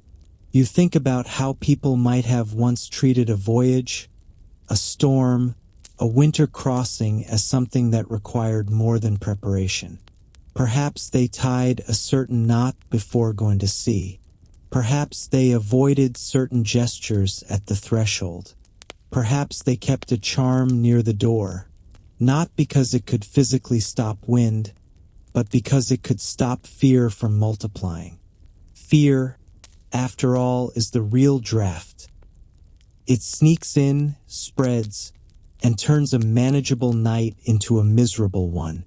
You find yourself smiling very slightly at the thought that the island is full of these tiny psychological windbreaks. You don't need to believe every inherited idea literally to respect what it does. When people live with serious weather, they become experts at maintaining morale. A charm can be a reminder to stay calm. A repeated gesture can be a way to steady your hands. A small token can be an anchor when visibility disappears and your mind starts searching for something to hold. The most striking part is how seamlessly all of this sits alongside the practical. No one is choosing superstition instead of skill. They are choosing both. The rope splice and the lucky knot, the dried peat and the careful placement, the wool mended strong and the pattern repeated because it feels right. It isn't irrational. It's layered, like the ruins, like the coastline, like the snow itself. The fire's glow softens the room, and your eyelids feel heavier. You listen to the steady draw of warmth and the distant hush of wind, and you recognize that you're being taught a final kind of island competence. How to hold uncertainty without letting it bite. You can prepare. You can mend. You can read weather and store fuel and dress properly. And when the rest remains unpredictable, as it always will, you can also keep a small ritual in your pocket, something that reminds you you are not alone in facing it. You inhale once more, peat smoke and wool and salt threaded together, and you let your mind settle into the oldest comfort of all. The sense that people before you learned how to live through nights like this, and their habits, practical and poetic, are still quietly guiding your steps. You step back outside not because you are restless, but because the night has softened into something workable, and you have learned to accept the moments when winter loosens its grip. The door closes behind you with a solid, familiar sound. Peat smoke warmth clings to your coat like a quiet signature, and the air immediately tastes of salt again. Snow continues to fall fine, steady, patient, turning the world into muted edges and gentle contrast. The ruins wait where they always wait, low and unbothered, half drawn in white.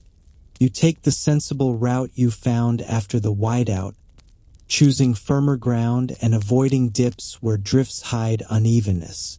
Your boots press new prints into the snow, and you already know they will be erased. Instead of feeling pointless, it feels merciful.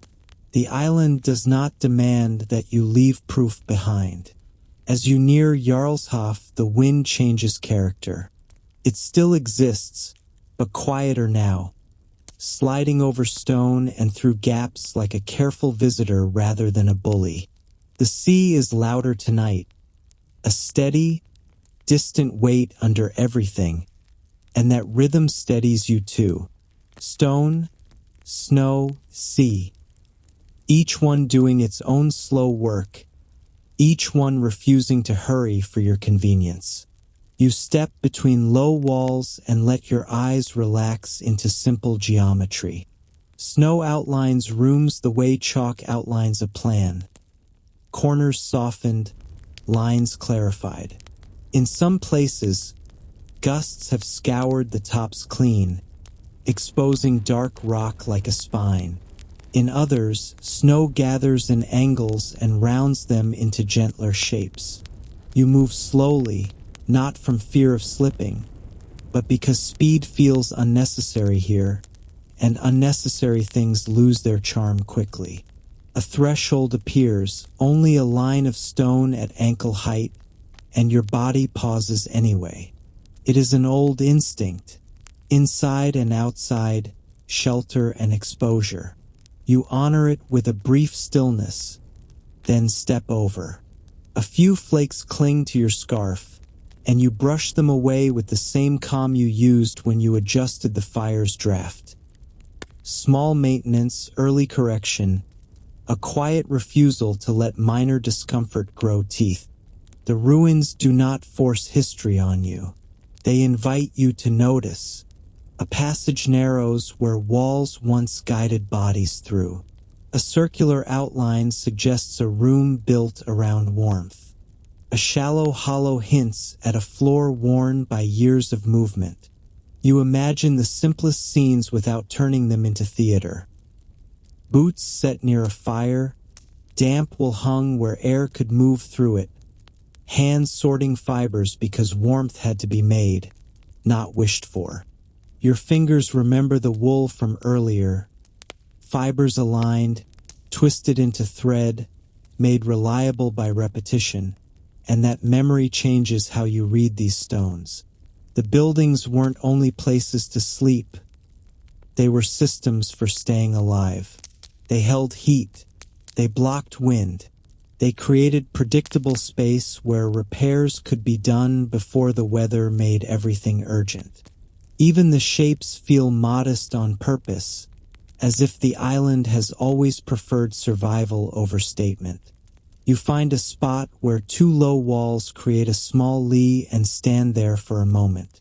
The wind slides past the stone instead of into your face, and the difference is immediate, modest but real. You think of the skerries along the shore, rocks that break the sea's force and create calmer pockets of water, and you realize these walls did something similar. They broke the air into something livable. Shelter is not always a roof. Sometimes it is simply a shape that redirects pressure. Snow muffles your footsteps until the whole site feels like an outdoor room, open to weather, hushed by it. A thin veil of snow lifts briefly as a gust threads through, then settles again. The movement is so gentle it feels like the landscape blinking. You don't chase meaning in it, yet you understand why small rituals could have grown here. When visibility changes and storms arrive without warning, a repeated habit at the threshold can steady the mind the way a steady rope steadies a boat. You come to a circular outline and stop at its edge. Snow fills the center like a pale pool, smooth and untouched. You picture a fire here once. Peat glowing orange, smoke rising in a steady draw, bodies pulled closer because heat is both comfort and strategy. Around that warmth would have been the same quiet work you saw earlier tonight. Tools returned to their place, damp things aired rather than smothered. Fuel kept dry, seams reinforced before they failed. The scene doesn't feel distant. It feels like the present borrowing an older shape, warm for a moment inside its outline. You look up. The sky is clouded, but there is a faint, diluted glow, moonlight filtered through winter air, enough to make the snow luminous and the stone edges slightly kinder. For a moment, the ruins feel suspended between being and having been. Not haunted, not theatrical, just quietly full, as if the walls are still doing their simplest job, giving you something solid to stand beside when the world turns soft. A few flakes land on your eyelashes. You blink, and a faint smile finds you, not because the cold is pleasant, but because you are no longer arguing with it. The chill begins to nibble at the edges of your comfort, polite, persistent, and you accept the cue without resistance.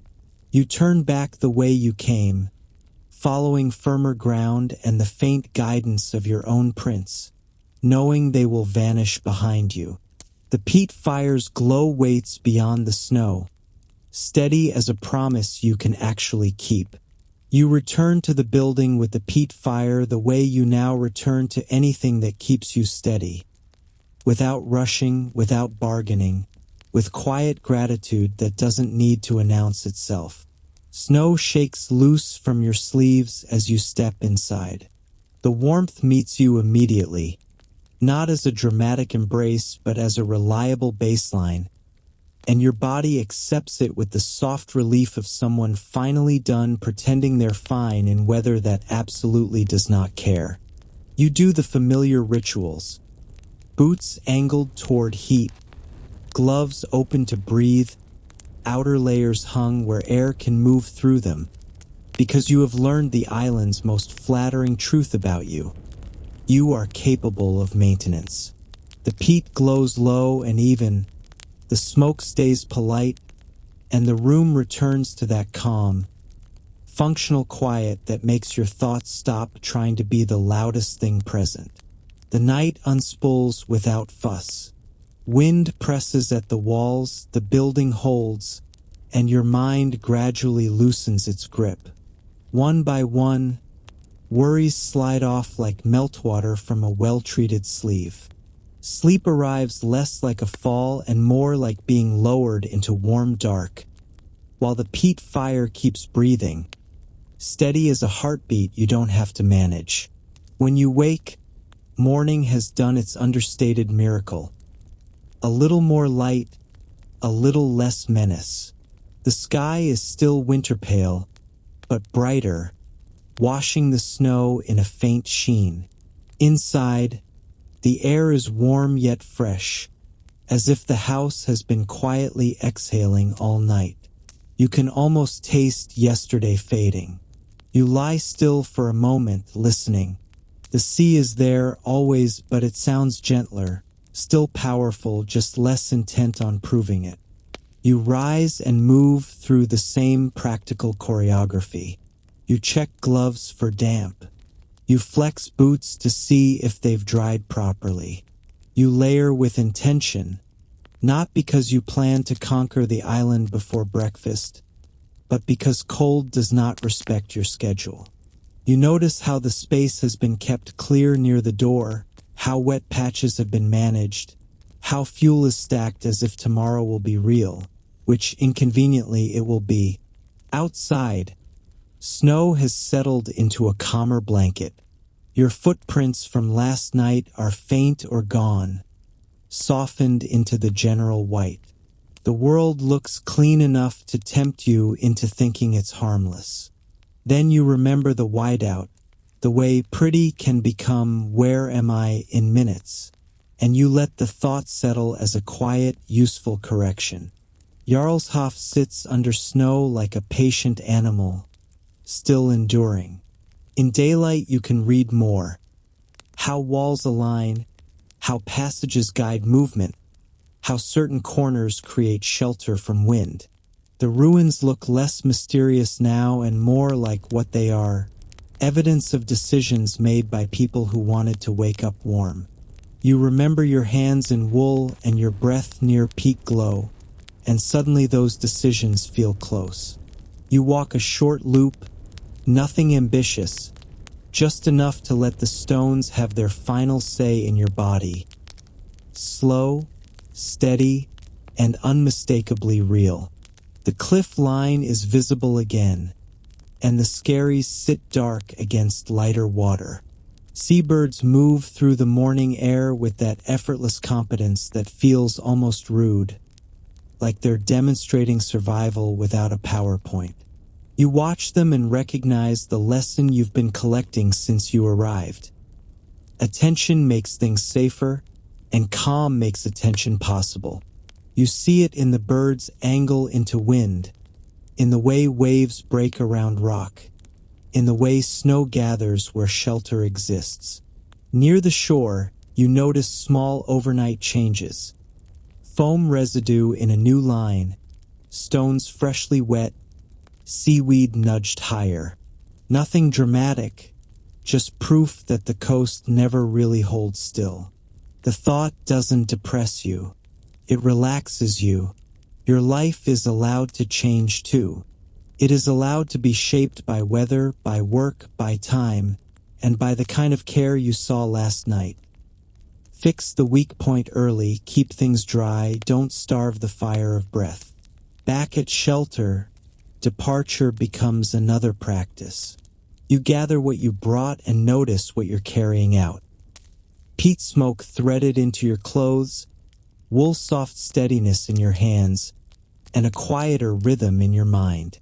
Even your posture feels different, less clenched, more balanced, as if you borrowed the island's sense of steadiness and it agreed to stay with you a little longer.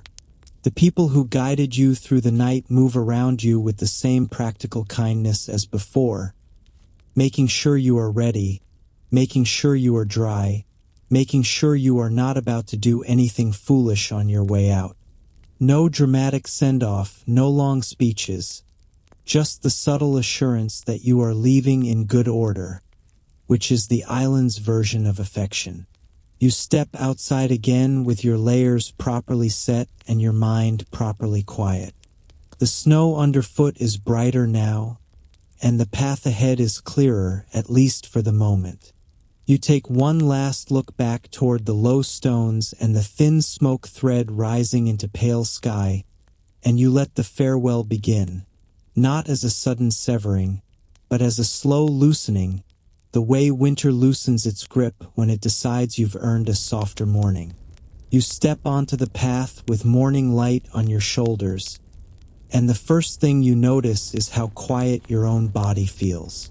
Not sleepy quiet, not numb quiet, just unthreatened. The island has not become gentle. It has simply taught you how to move through its sharpness without flinching at every edge. Snow still lies across the ground, less like a curtain now and more like a blanket stretched neatly over the land.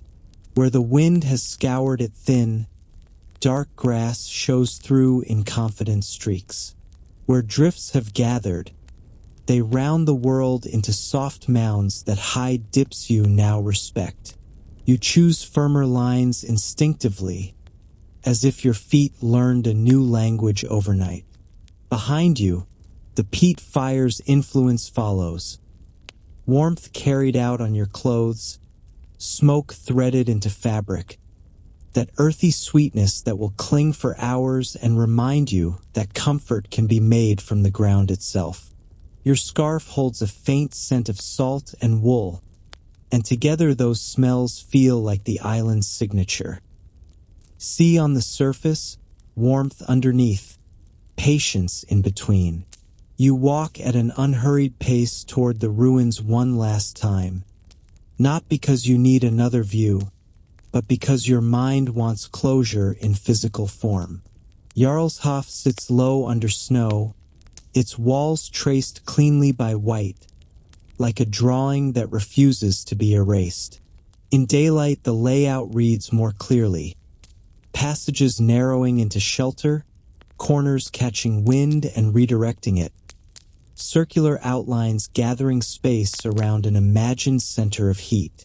You pause at the edge of one room outline and let yourself remember the night's small rescue. The whiteout that stole contrast, the moment you stopped guessing, the relief of finding a wall to follow, the packed track that returned under your boots like a hand offered in the dark. You feel a faint, amused gratitude for how unromantic the solution actually was. Slow down, find anchors, make small corrections early.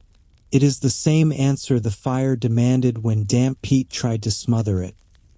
Give it air, feed it dry fuel, and keep the draft honest. The ruins hold your attention without asking for it. They simply exist, and their existence makes you think of hands that built, rebuilt, and adjusted. You picture while being teased and spun, seams reinforced before they failed, ropes mended before they snapped, wetness managed before it became misery. This place is not a monument to grand gestures. It is a record of people choosing to keep going with steady care. A seabird cuts across the pale sky, and your gaze follows it out toward the coastline. The sea is visible again, dark and moving, calmer than last night's muffled roar. Skerries punctuate the water, breaking swell into smaller patterns. You remember watching birds to read the wind, and learning to angle your body so gusts slide past rather than slam into you. You take a short loop through the ruins and let the place settle into memory as sensation rather than fact. The cold of stone through a glove, the squeak of snow underfoot, the way a simple wall can become a guide when the world turns blank. You stop once more at a threshold and step over it with deliberate care, acknowledging how many times a boundary like this once meant warmth on one side and weather on the other. The true farewell begins when your feet turn away. The settlement behind you is small, low, and warm in the practical way you've come to admire. There is no ceremonial ending. The island does not clap. It simply lets you leave. As you walk, you notice small signs that life continues beyond your visit. A cleared strip of ground where repeated footsteps have pressed snow down. Fuel stacked dry and reachable because tomorrow will still be cold. A length of rope hung where it can dry, not tossed aside. A mended seam that will not split when someone braces against a gust. Even doorways look purposeful, not decorative, because thresholds are where winter tries to sneak in and where people have learned to stop it. The path rises gently, and the wind brushes your cheek once, lighter now, as if it is checking in rather than challenging you. You breathe in slowly, and the air feels clean enough to reset a whole week of stress. Somewhere behind you, peat smoke rises in a thin line and disappears into pale sky. Ahead, the world opens into winter light, quiet and wide. You keep walking until the warmth in your clothes becomes simply your warmth, and the island's lessons settle into your muscles as memory rather than effort. Dryness matters. Small repairs prevent big suffering. Attention turns chaos into pattern. And when weather removes your references, you can still find your way by what is solid. The feel of wind on your face, the firmness under your boots, the calm decision to stop and listen. At the last rise, you turn for one final look back. Snow brightens the stones into soft geometry. The sea holds its restless rhythm. The place looks almost tender, and you know better than to mistake tenderness for ease. Still, you feel a quiet affection, an appreciation for a landscape that did not flatter you, yet still made room for you to learn. You lower your gaze, tighten your scarf once, and continue forward, carrying peat smoke in your clothes and wool-soft steadiness in your chest, as if the island has tucked a small, reliable ember into you for later. And as you keep moving, the world softens again, not with sudden snow, but with distance, the kind that turns sharp details into gentle shapes.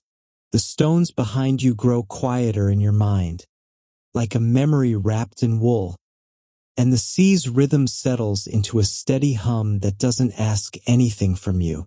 You feel your breath slow, then slow again, until it matches the pace of your footsteps, and your footsteps match the calm that has been guiding you all along. You notice how warm you are inside your layers, how your hands rest easily at your sides, how your shoulders no longer rise as if they are bracing for impact. The peat smoke scent lingers like a soft signature on your coat, and every time you catch it you remember the glow of the fire and the simple relief of warmth that behaves. You remember wool sliding through your fingers, the patient twist into thread, the quiet strength of mending that makes tomorrow easier. Now you let those lessons become something lighter than lessons. They become permission. Permission to slow down. Permission to repair what frays instead of judging it. Permission to stop and listen when the world turns blank, and to trust that you can always find something solid to follow. Your breath, your rhythm, your steady attention. The bright landscape fades into a softer inner picture, and your eyelids feel heavier, like a blanket settling into place. You keep walking in your mind, then you let the path dissolve into warmth, and you let the wind become a distant hush, and you let the sea become a lullaby. And in that quiet you rest, safe and held, as if a small ember has been placed carefully in your chest, glowing without effort, glowing through the night. End of story. Sweet dreams.